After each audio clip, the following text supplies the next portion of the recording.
कि मेरे पास इसका सबूत है, मैं सबूत रखी हूँ। मैं चाहूँ तो मैं थाना एसओ एसपी सबको मैं पेश कर दूँ कि थाने पर कितना रिश्वत खाया गया है। मेरे पास इसका सबूत है, मैं झूठ नहीं बोल रही हूँ। अगर मुझे इंसाफ दिलाने में सबूत की ज़रूरत पड़ेगी तो मैं वहाँ पर मैं सबूत लेकर मैं आऊँ। आदेश के लिए हमसे 5,000, कोई 4,000, कोई 3,000 रुपया हमसे मांगे, लेकिन शायद अभी भी न्याय बाकी है, इंसाफ बाकी है। हेलो नमस्कार, मैं हूँ मधु, आप देख रहे हैं सच न्यूज़ जागो। मैं पहुँच चुकी हूँ गाजीपुर ज़िले के कलेक्ट्रेट अधिवक्ता भवन। यहाँ जो गीता चौधरी हैं उनका वीडियो हम लोग पहले आप लोगों को दिखाए हैं। अभी हम उनके मामले में यहाँ आए हैं और उनके जो केस लड़ रहे हैं वकील साहब, हम उनसे जानने का प्रयास करेंगे कि उनके केस में क्या हुआ और उनको न्याय मिलना चाहिए कि नहीं मिलना चाहिए। चलिए हम आपका उनसे परिचय। हमारे बीच वकील साहब जुड़ रहे हैं। वकील साहब, आप अपना परिचय बताइए। सुरेंद्र कुमार बिंद, एडवोकेट, जनपद न्यायालय गाजीपुर।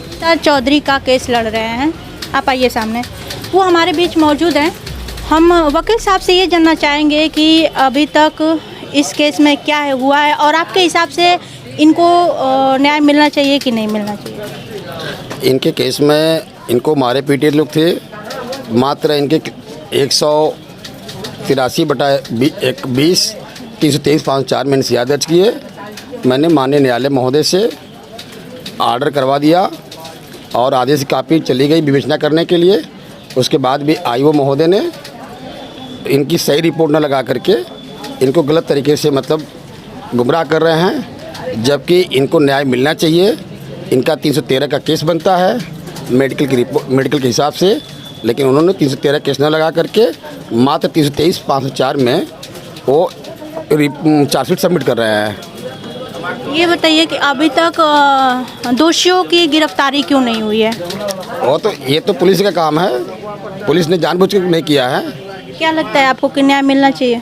अब तो न्याय तो मिलना चाहिए, न्याय के भागी है ये, इनको न्याय मिलना चाहिए, न्याय के भागी है, लेकिन इनके साथ बहुत अन्याय हो रहा है। सर, एक क्वेश्चन और होगा जी। जानकारी मिली है और मेडिकल जो रिपोर्ट है इनके पास जी, देखने के हिसाब से लगता है कि इनके घर में जो बच्चा पल रहा था, ऐसे भी तो होल्डिंग करना एक दंडनीय अपराध है, लिखा गया हॉस्पिटलों पे जी। तो इस तरह की घटनाओं से क्या लगता है। नहीं, बिल्कुल सही है। उनको के मारने से ही इनका बच्चा खराब हुआ है। ये मेडिकल रिपोर्ट भी है, महिला हॉस्पिटल का मेडिकल रिपोर्ट है, ईसीजी भी हुआ है।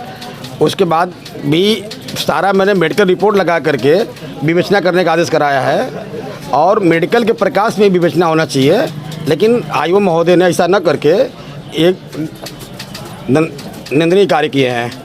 सर, इस तरह के केसों में किस तरह की कार्रवाई होनी चाहिए और क्या क्या धाराएं लगती हैं। इस तरह के केसों में 323/504 में तो मेरा इंसियार पहले दर्ज था, लेकिन जब मेरा गर्भपात हुआ तो धारा 313 के सेक्शन बढ़ करके उसको अपराध संख्या में हो जाना चाहिए और अपराध संख्या जैसे वो 313 धारा बढ़ोतरी करेंगे तत्काल गिरफ्तारी होनी चाहिए, क्योंकि ये सेशन ट्रायल है, मुकदमा 313 सेशन ट्रायल है। सर, अभी एक सोशल मीडिया पे वीडियो वायरल हुई थी जिसमें गीता चौधरी ने साफ साफ कहा था कि मैं पेट्रोल छिड़ककर जान दे दूंगी जी। तो सर, इससे आपको क्या लगता है कि बेटियां सुरक्षित हैं या नहीं। नहीं, बेटियां सुरक्षित इसलिए नहीं है कि अगर उनको पुलिस से अगर न्याय मिलता तो ये इस तरह से काम करने के लिए नहीं कर सकती है। आप बताइए, एक बेटी को न्याय पाने के लिए कोर्ट के चक्कर लगाने पड़ रहे हैं। कानून हमें बताती है कि बेटी सुरक्षा है। हमारे देश के प्रधानमंत्री नरेंद्र मोदी हैं, बोलते हैं बेटी बचाओ बेटी पढ़ाओ। इस पे आपका क्या कहना है। नहीं, बात तो सही है, उनका मिशन है, लेकिन जो नीचे के हैं लोग, जो नीचे के कर्मचारी वर्ग के लोग हैं, पुलिस विभाग के लोग हैं, उनकी निर्देशों का फॉलो नहीं कर रहे हैं। उनकी तो मंशा है कि काम होना चाहिए, लेकिन वो ऐसा ना करके इन्होंने जो ये दोषी कर्मचारी है, दोषी पुलिस अधिकारी है, इनके खिलाफ कार्रवाई होनी चाहिए कि उनके आदेशों का पालन नहीं किया जा रहा है, उनके आदेशों का फॉलो नहीं किया जा रहा है। अभी कुछ दिन पहले एक वीडियो वायरल हुई थी जिसमें सीएम योगी के आवास के सामने ही एक देश की बिटिया ने पेट्रोल छिड़ककर जान दे दिया। इस पे आपका क्या कहना है। नहीं, यही होगा ना कि जब अगर उनके आदेशों का फॉलो अगर निजी कर्मचारी नहीं करेंगे तो मजबूरन करना पड़ेगा ना, अपने न्याय के लिए तो करना ही पड़ेगा। अगर नीचे के अधिकारी या कर्मचारी इस चीज़ को फॉलो करें तो ऐसा घटना क्यों घटित होती। सर इस तरह की घटना यदि कोई महिला कर देती है, मजबूर औरत जी, तो इससे जो इसके जिम्मेदार अधिकारी हैं उनके ऊपर क्या कार्रवाई होनी चाहिए? देखा जाए तो एफआईआर न दर्ज होता है, एफआईआर न दर्ज करने का क्या प्रावधान होता है? नहीं, अगर ऐसा होता है तो उनके खिलाफ तो कड़ी से कड़ी कार्रवाई करनी चाहिए, आपराधिक मुकदमे दर्ज होने चाहिए। उनके वजह से इनकी आत्महत्या की है। 306 में एफआईआर लॉन्च होनी चाहिए। यदि थाने पे कोई महिला जाती है या कोई पीड़ित व्यक्ति जाता है, यदि उसका एफआईआर कोई जिम्मेदार अधिकारी नहीं करता है तो उनके ऊपर किस तरह की कार्रवाई होती है और क्या क्या धाराएं होती हैं? ये तो उनके खिलाफ कार्रवाई होनी चाहिए। अगर जो व्यक्ति पीड़ित महिला पीड़ित पक्ष जाता है, उसके बाद वो अगर वहाँ उनको न्याय नहीं मिलता है, फिर वो कप्तान साहब से मिलते हैं, उसके बाद नहीं मिलता है, तो फिर वो न्यायालय के चक्कर लगाते हैं और न्यायालय के माध्यम से भी एफआईआर हो जाता है। और हमारे बीच जुड़ रही हैं गीता चौधरी, हम उनसे बात करना चाहेंगे। आप बताइए, आप क्या कहना चाहते हैं? आप यहाँ क्यों आई हैं? सबसे पहले न्याय में पाने के लिए हमारी मदद हमारे एडवोकेट सर सुरेंद्र कुमार बिंद, जिन्होंने अभी तक हमसे 1 रुपया भी नहीं लिया। हम यहाँ कोर्ट में आने से पहले हमने बहुत सारे एडवोकेट देखे जिन्होंने हमसे विवेचना के आदेश के लिए हमसे 5,000, कोई 4,000, कोई 3,000 रुपया हमसे मांगे, लेकिन शायद अभी भी न्याय बाकी है, इंसाफ बाकी है पाने के लिए। पहली सीढ़ी चढ़ने में मेरी मदद मेरे एडवोकेट सर सुरेंद्र कुमार बिंद, जो शायद न्याय में पहले देवता मेरे लिए खड़े होंगे, ये हैं वो। अभी देखा जाए तो आप पेट्रोल छिड़कने की भी अधिकारियों को संकेत कर रहे हैं। संकेत कर रहे हैं, मुझे न्याय नहीं मिला तो मैं ये झूठा बयान मैं नहीं दे रही हूँ। मुझे ऐसा करने से कोई रोक भी नहीं सकता है।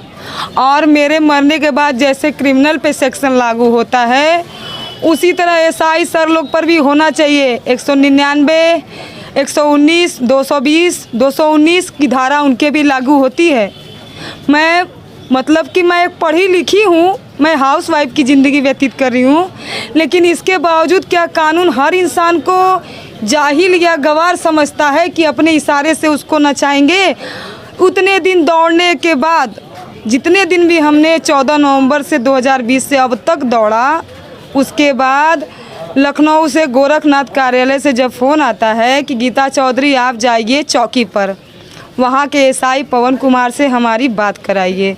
वहाँ पर हम जाते हैं तो एसआई पवन कुमार नहीं रहते हैं। अच्छा, सर गोरखनाथ कार्यालय के बोले कि ठीक है आप जाइए थाना पे एसओ सर से बात कीजिए।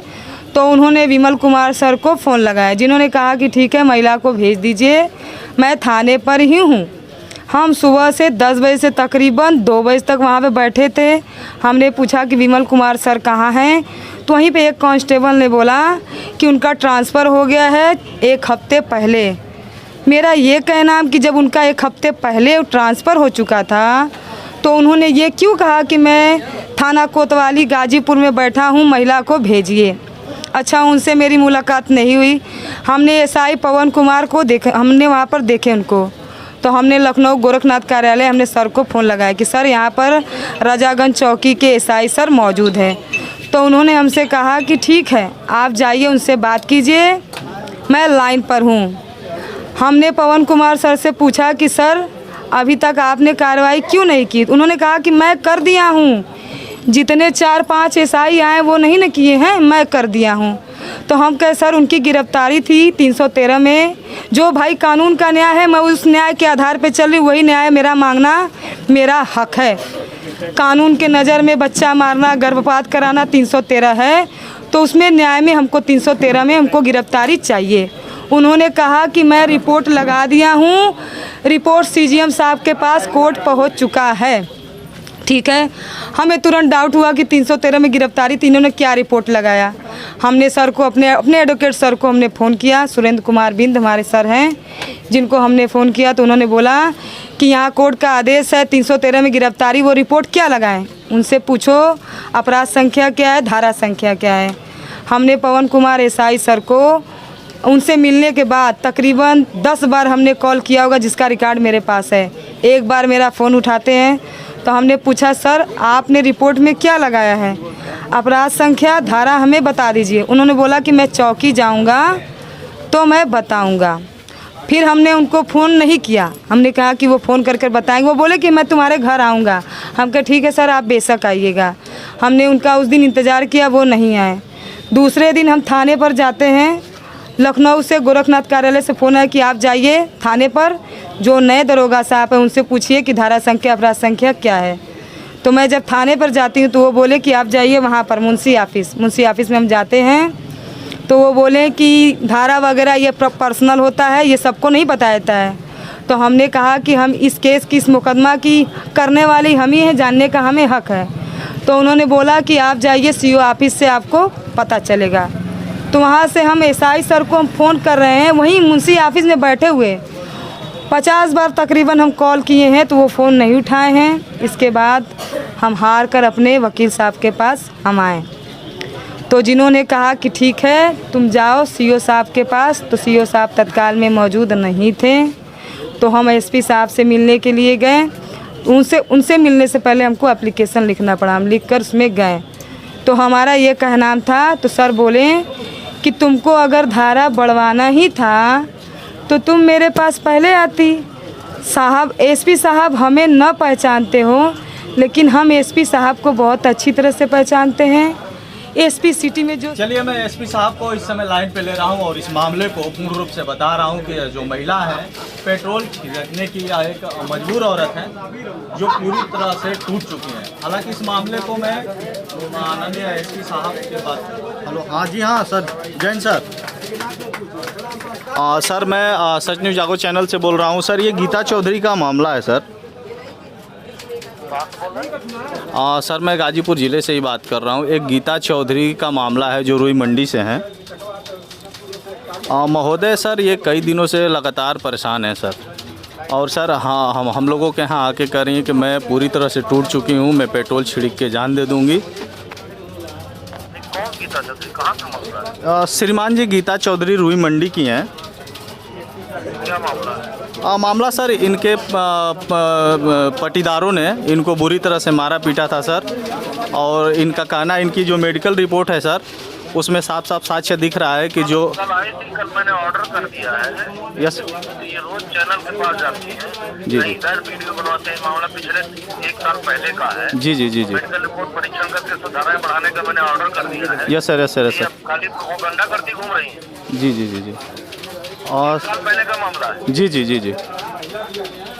चलिए सर, अपने तरफ से इसको जितना अच्छा से अच्छा हो सर देख लीजिए, आपका आभारी रहेंगे। तो देखा, ये थे गाजीपुर ज़िले के SP साहब। उन्होंने कहा कि इस मामले को मैं आगे बढ़ा दिया हूं, देखते हैं क्या इनके साथ न्याय हो पाता है।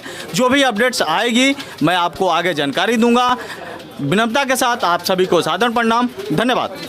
सर आप इतने अच्छे काम कर रहे हैं, यदि कोई आपसे बात करना चाहे, यदि अपने केस को आपको हैंडल करना चाहे तो कैसे करेगा?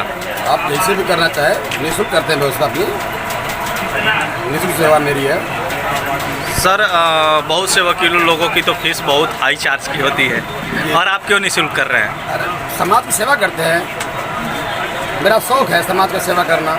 तो सर परिवार कैसे चलेगा? चल रहा है परिवार, भगवान की कृपा है, जो जितना दे दे चल जाता है। यही ना कहने का मतलब। बिल्कुल बिल्कुल। सर आपसे कोई कांटेक्ट करना चाहे तो कैसे करेगा? मेरा मोबाइल नंबर है 9415 88 9654। Thank you sir. खबरों में बने रहने के लिए बेल आइकॉन दबाएं। सच न्यूज़ जागो चैनल को सब्सक्राइब करें।